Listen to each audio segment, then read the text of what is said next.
Hello everyone, this is ACIs and today we will be attempting to solve students' worst nightmare when it comes to the Pakistan studies, especially for the IGCSE and O-level students. This is the 10 and 14 marks question that comes in the section A, that is compulsory, and section B, that is choice, but the choice is non-existent. You can see on the left hand side the past paper question. No doubt this is the toughest question of them all, but if you know how to develop, evaluate, and conclude, you will snatch those marks from the examiner, and I'm going to show exactly how you're going to do that. This is a statement question, and what I mean by the statement question is that you will be given a statement based on the scenario or the event, and then the question will ask you for your reasoning and explanation for it. You're going to explain by explaining your each reason to it. For the 10 marks question, you're going to write 5 paragraphs, and for the 14 marks question, you're going to write 6 paragraphs.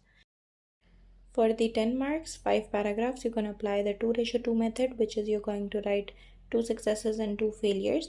For the 14, you're going to write 6 paragraphs.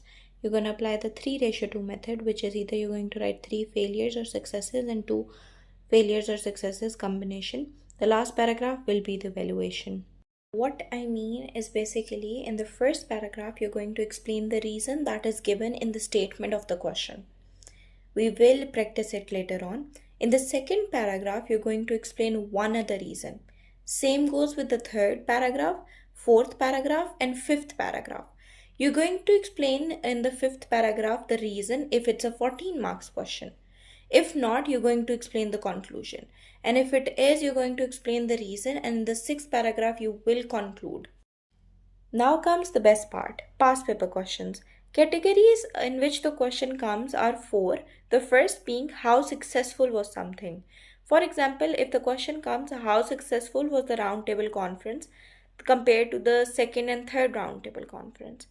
You're going to attempt this question based on the marks. If it's a 10 mark question, you're going to apply the 2x2 method, and if it's a 14 mark, you're going to apply by 3x3 method.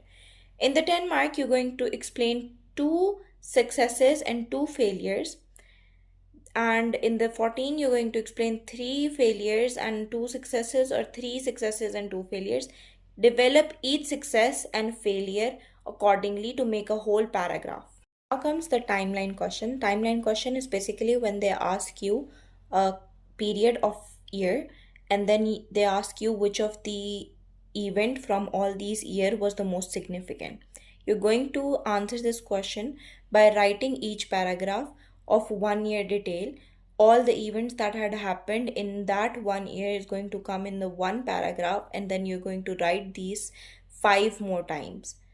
That means you're going to explain 5 paragraphs, and then in the 6th one you're going to give your conclusion based on the answers, and you're going to write successes and failures accordingly.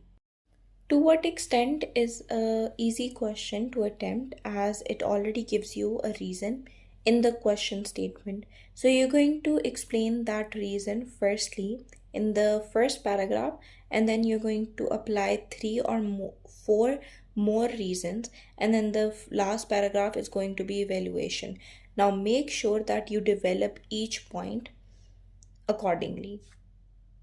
Now comes the last type of question. This question usually comes on the personalities such as Shah Waliullah, Haji Sharaitullah, Ahmed Barelvi, or it could come from the section 3 such as Ayub Khan, Zulfikar Ali Bhutto, Ziaul Haq, and then they're going to ask you who did the best work.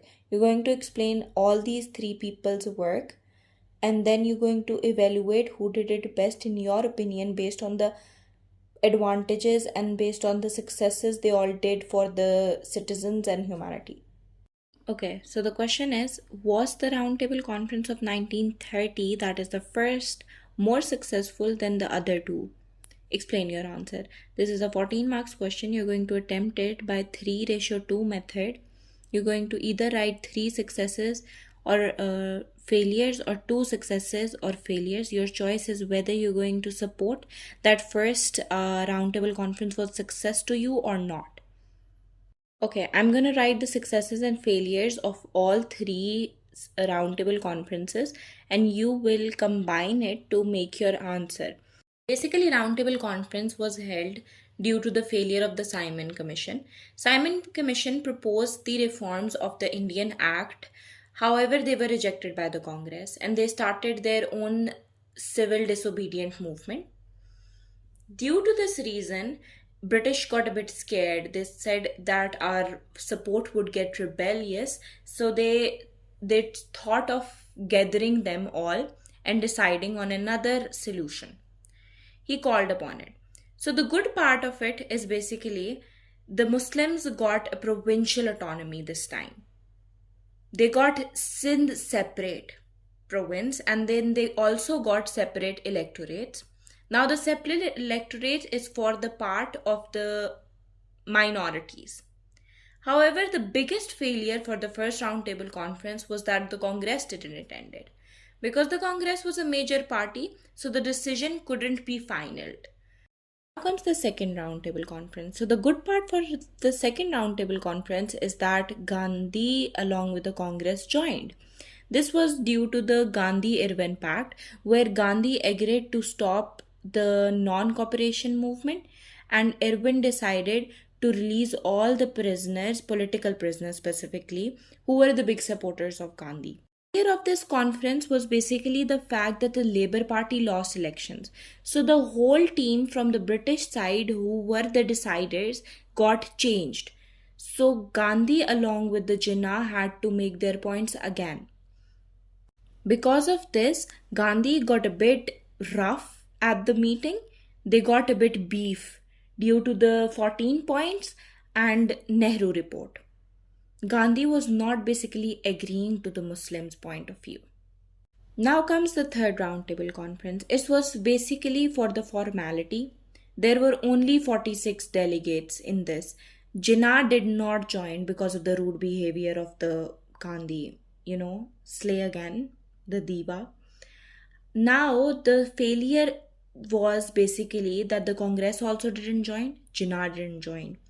So there was no decision made and Congress also started non-cooperation movement again.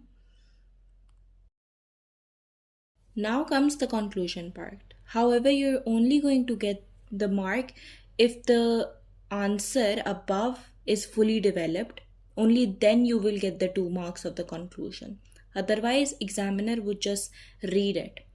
So how I will write the conclusion of this is basically, firstly, I'm going to attempt to write the successes of the first roundtable conference only and the failure of the other two.